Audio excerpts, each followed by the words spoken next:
Allah senantiasa mencurahkan berkah, rahmat, hidayah serta nikmat-nikmatnya untuk kita semua. Amin ya rabbal alamin. Salawat beserta salam kita sampaikan kepada junjungan kita Nabi Muhammad sallallahu alaihi wasallam. Allahumma salli ala sayyidina Muhammad wa ala ali sayyidina Muhammad. Bapak Ibu jemaah salat zuhur yang dimuliakan Allah, pada kesempatan siang ini kita akan membincangkan tentang menjaga kesucian diri. Agama Islam adalah agama yang suci.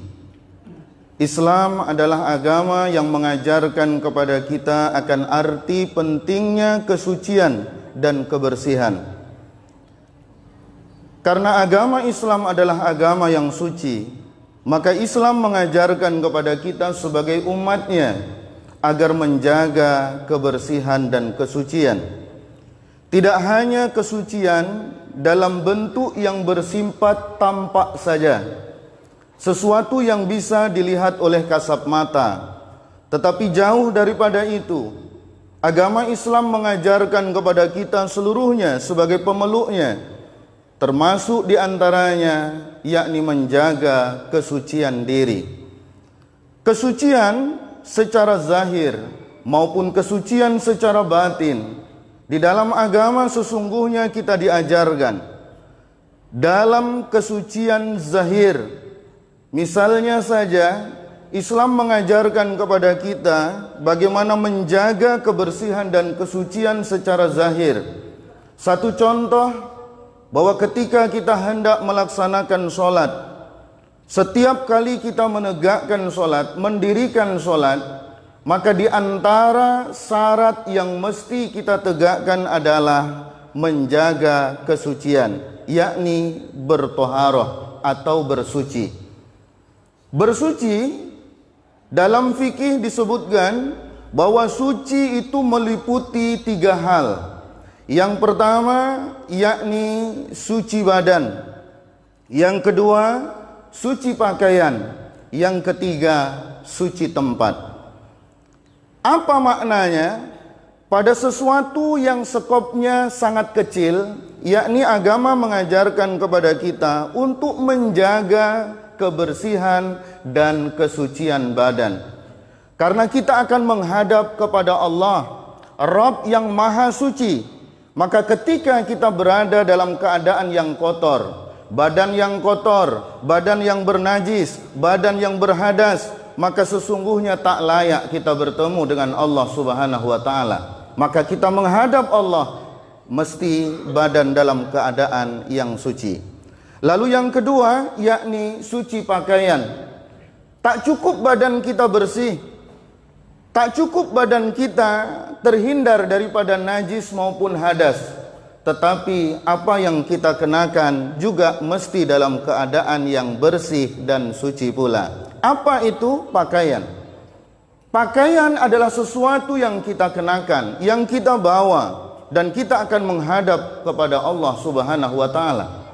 Bukankah ketika kita mau menghadap kepada Bapak RT, Bapak RW, atau mungkin yang lebih tinggi daripada itu, kita akan bertemu dengan Pak Lurah, Pak Camat dan semacamnya. Kita harus mengenakan pakaian yang bersih, yang suci, yang sopan dan sebagainya.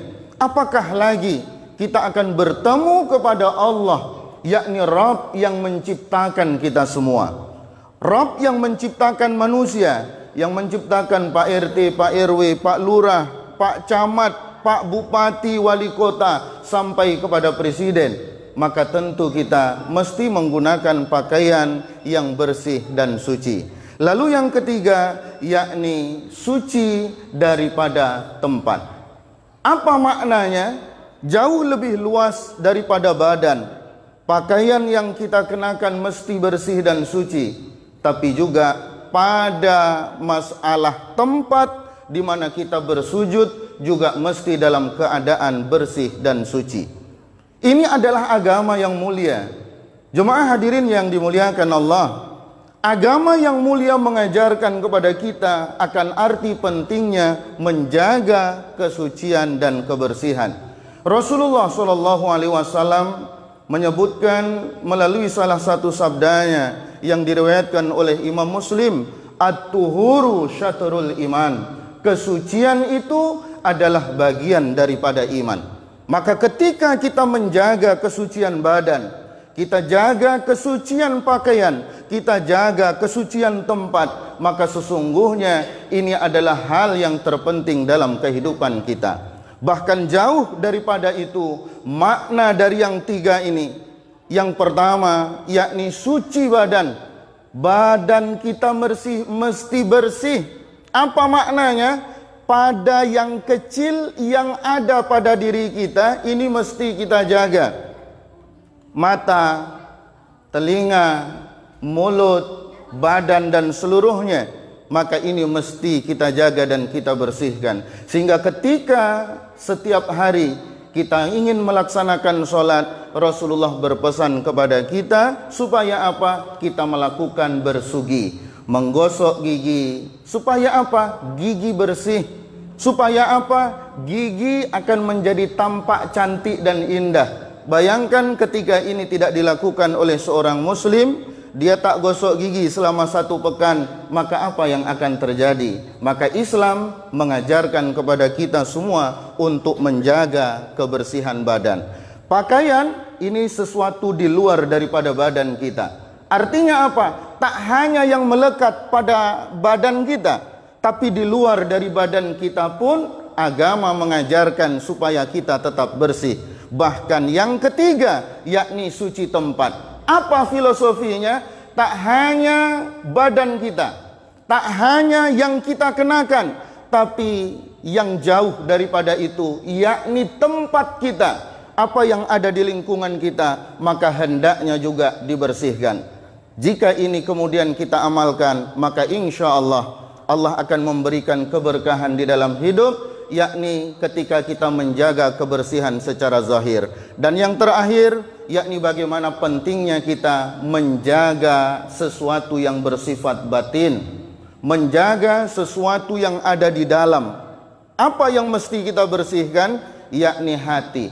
Tak cukup pakaian bersih, tak cukup badan kita bersih, tak cukup tempat kita bersih, rumah bersih, lingkungan bersih, tapi kalau hati kotor, maka ini juga tidak sempurna. Maka Allah Subhanahu wa ta'ala mengajarkan kepada kita sebagai hambanya untuk menjaga kebersihan diri, kebersihan hati.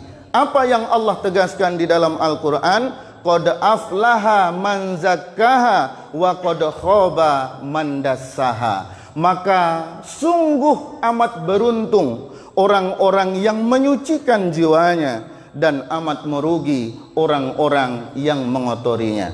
Kepada Allah kita berserah diri. Mari sama-sama kita jaga kebersihan zahir maupun kebersihan batin kita. Kebersihan zahir dengan segala yang kita ketahui, sedangkan menjaga batin yakni dengan banyak hal, berzikir, bertaubat, beramal ibadah dan semacamnya. Mudah-mudahan Allah bukakan hati kita sehingga kita dapat melaksanakan sesuatu yang Allah perintahkan dan diberi kekuatan kita untuk dapat meninggalkan apa yang dilarangnya, dan mudah-mudahan kita dapat menjaga kebersihan dan kesucian hati kita. Terima kasih atas perhatian. Mohon maaf atas segala kekurangan. Billahi taufik wal hidayah. Assalamualaikum warahmatullahi wabarakatuh.